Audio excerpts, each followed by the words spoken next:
An estimated 20% of the refugees are Christian Arabs. This kind Lebanese priest, Father Shukri Surur, every night crowds some 275 of the sickest and neediest into his ancient monastery in Gaza.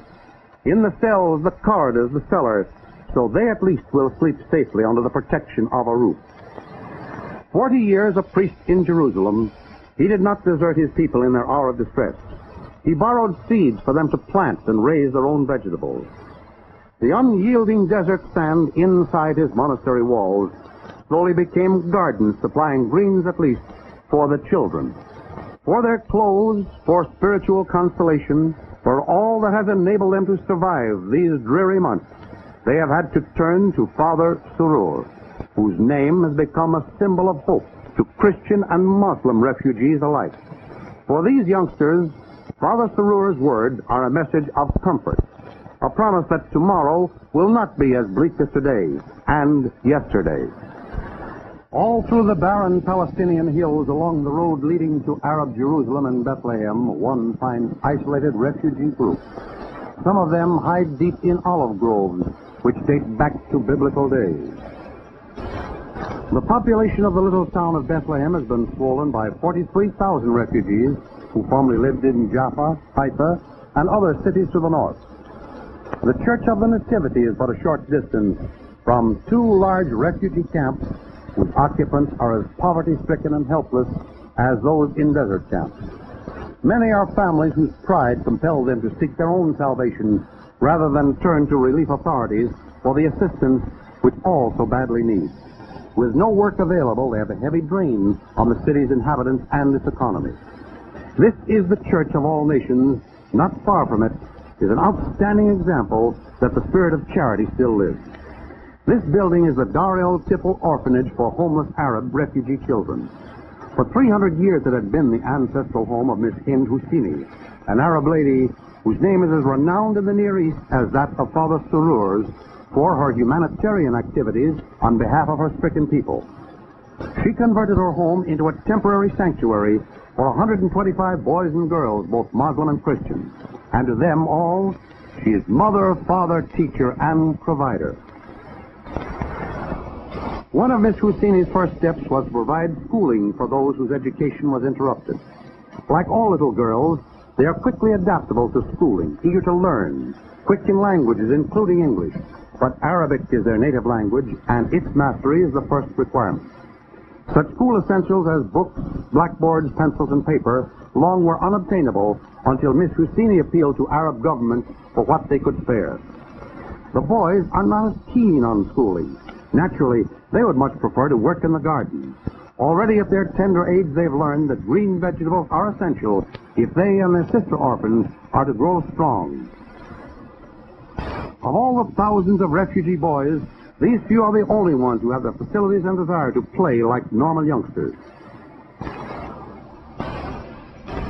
All these children were found wandering in the streets and hills a few weeks after the start of hostilities. Many of the first children found died from undernourishment and exposure. It was the self-appointed task of Miss Husseini to save as many as she could, which she did by selling her possessions in order to purchase food.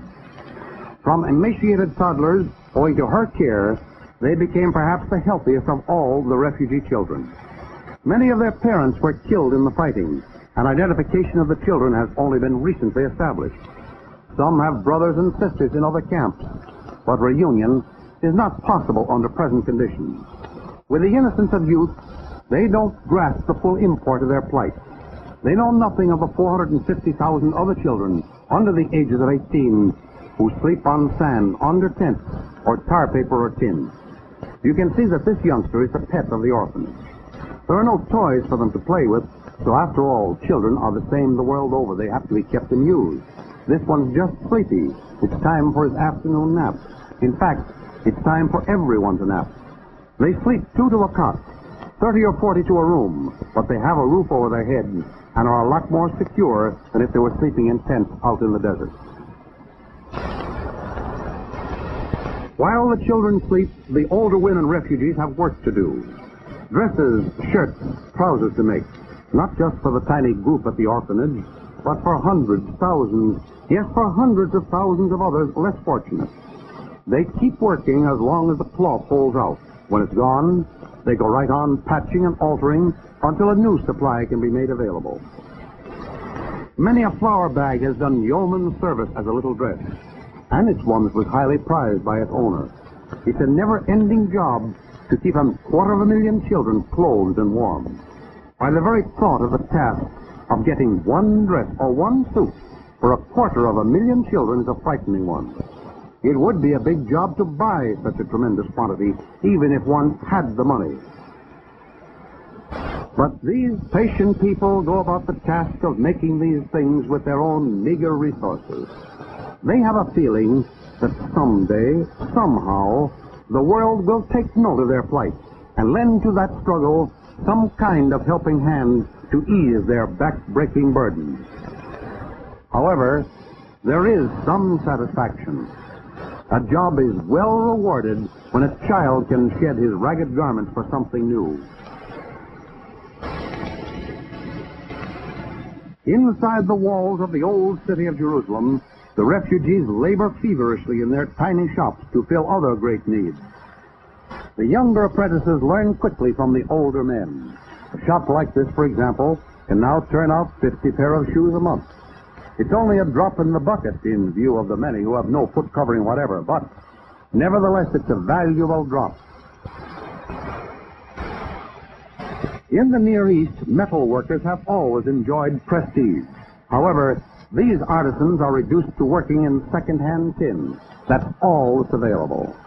But their contribution is tin cups from which children can drink and enjoy their meager rations of milk.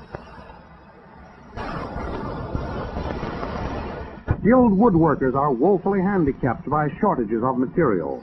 There's a tremendous need for any kind of furniture. It's a case of one for all for one. It was down this road that thousands of homeless ones traveled in search of a place of refuge. Along a path with many familiar names. Historical names: Jericho, site of Joshua City, a sign pointing to the Dead Sea, where many refugees live hundreds of feet below sea level. On past the Mount of Temptation, some 45,000 of them stopping exhausted to remain until this day in camps near the Jordan River.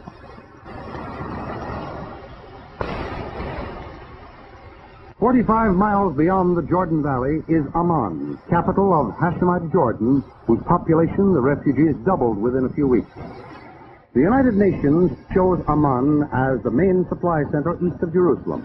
Here, UN relief experts map their next move in a ceaseless effort to alleviate as much suffering as possible. Just 100 yards from where these officials stand are the ruins of an ancient Roman amphitheater come to life. Abandoned for centuries, its musty caves are homes for scores of Palestinian Arab families who refuse to permit close-up pictures of their miserable life as 20th century cave dwellers